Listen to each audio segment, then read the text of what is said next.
नमस्कार, सुमित अवस्थी हूं मैं। आपका बहुत बहुत स्वागत है। बात कर्नाटक विधानसभा चुनावों के नतीजों की।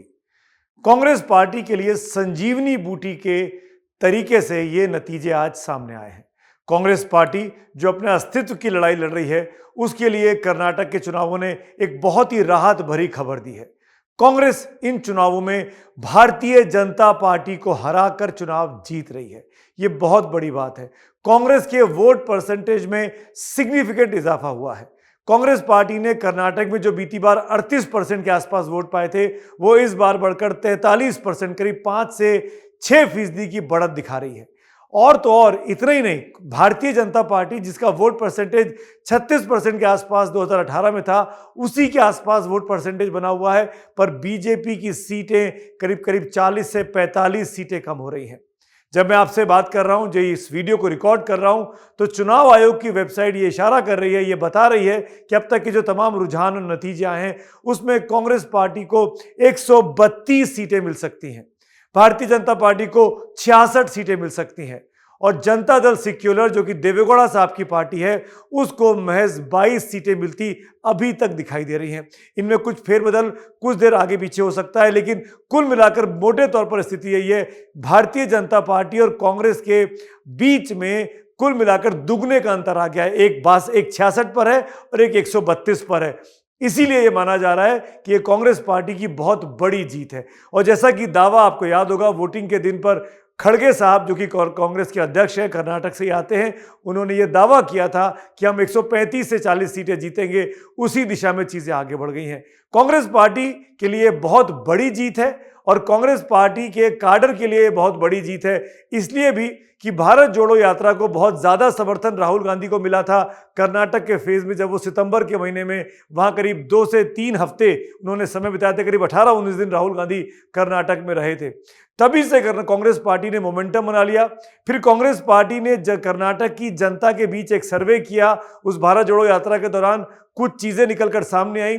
उस बिना पर उन्होंने वो तमाम वेलफेयर स्कीम्स की घोषणा की, जिसमें मुफ्त बिजली देने की बात थी, महिलाओं को मुफ्त टिकट देने की बात थी, बेरोजगारी का भत्ता देने की बात है, 3,000 रुपए ग्रेजुएट्स को और अंडर ग्रेजुएट्स को 1,500 रुपए भत्ता देने का कांग्रेस ने घोषणा की। न सिर्फ घोषणा की और उसकी चीज को अपने घोषणा पत्र में भी अमल में ला दिया। ये तमाम चीजें दिखाती है कि कांग्रेस ने जो एक पिच तैयार की थी कंस्ट्रक्टिव तरीके से बीजेपी को मात देने की, उससे उनको फायदा मिला। ऊपर से कांग्रेस का जो बढ़ोतरी हो रही है वोट परसेंटेज की, और जेडीएस का जो घाटा हुआ, उसका भी सीधा बेनिफिट कांग्रेस को हुआ। जेडीएस जो कि ओल्ड मैसूर रीजन की पार्टी है, जिसमें करीब 5-6 जिले आते हैं, करीब 50 से 60 विधानसभा सीटें, उसका प्रदर्शन बहुत ज्यादा खराब रहा। उसका अपना जो कोर वोट बैंक है, वोकलिंगा और मुस्लिम्स का, अल्पसंख्यकों का, वो खासकर अल्पसंख्यक बहुत बड़ी संख्या में कांग्रेस की तरफ शिफ्ट हुए, जैसा कि हमने एग्जिट पोल के बाद भी चर्चा की थी। और कांग्रेस ने, इसकी बहुत बड़ी वजह यह है कि भारतीय जनता पार्टी ने यह घोषणा कर दी थी कि वो मुसलमानों के आरक्षण को रद्द कर देंगे, और उन्होंने रद्द कर भी दिया था। मामला कोर्ट में चला गया। जो 4% आरक्षण दिया गया था, उस आरक्षण को बीजेपी ने लिंगायत और वोकलिंगा के बीच 2-2% पे बांट दिया। कांग्रेस ने कहा कि हमारी सरकार बनेगी तो हम उस आरक्षण को वापस लेके आएंगे।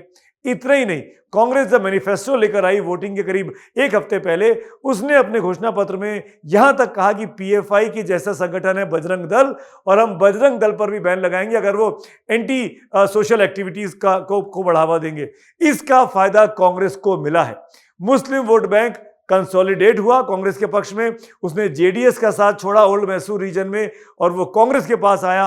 और कांग्रेस के वोट परसेंटेज में जो इजाफा हुआ, सीटों में जो इजाफा होता दिखाई दे रहा है, वो ये दिखा रहा है कि जेडीएस का खात्मा कांग्रेस के लिए बहुत ज्यादा फायदेमंद रहा। भारतीय जनता पार्टी ने बजरंग दल और बजरंग बली के मामले को बहुत भुनाने की कोशिश की, लेकिन वो टॉप लीडरशिप की जो कोशिश थी वो बेमानी साबित हुई, वो उसको फायदा नहीं मिला। हालांकि कोस्टल रीजन में, जो कि हिंदुत्व का इलाका है, जहां पर हिजाब का मामला हुआ था, जहां पर लड़कियों को स्कूल में हिजाब पहनना है, या लड़के मुंह में लड़के से अपना वो पहन के आएंगे, गमछा पहन के आएंगे श्री राम का, उसका मामला हुआ था।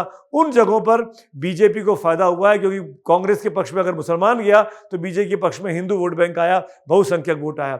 लेकिन एक बात और आखिर में जरूर कहना चाहूंगा, इन चुनावों के परिणामों के बाद अब कांग्रेस आलाकमान की असली मुसीबत शुरू होगी।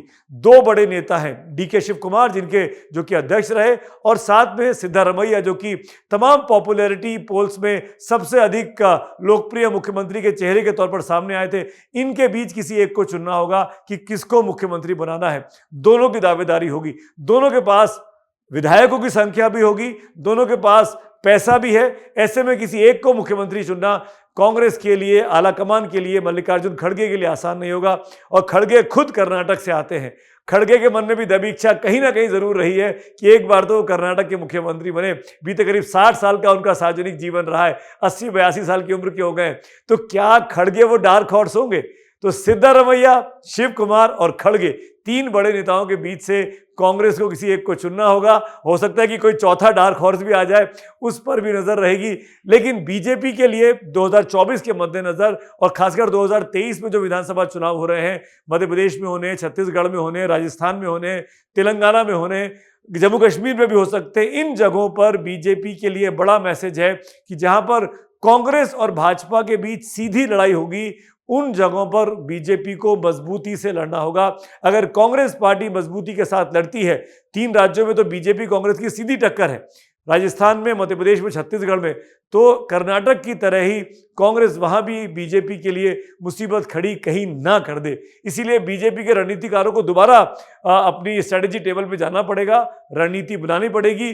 और एक बात उनको स्पष्ट करनी होगी कि अगर भारतीय जनता पार्टी सबका साथ, सबके विकास की बात करती है, तो अल्पसंख्यकों को क्या वो साथ लेकर चलेगी, उस तरह की नीति बनाएगी। क्योंकि अल्पसंख्यक एक तरीके से अब कांग्रेस के पीछे कंसोलिडेट हो रहे हैं, जो 2024 के लिए भी एक महत्वपूर्ण संदेश हो सकता है बीजेपी के इस पूरे गेम प्लान में, बीजेपी की इस पूरी स्ट्रेटेजी में। तो आपको ये वीडियो कैसा लगा, इसको जरूर शेयर करें, हमारे चैनल को सब्सक्राइब करें और लगातार अपने फीडबैक के जरिए बताते रहें कि आप क्या कुछ और भी आगे देखना चाहते हैं। धन्यवाद।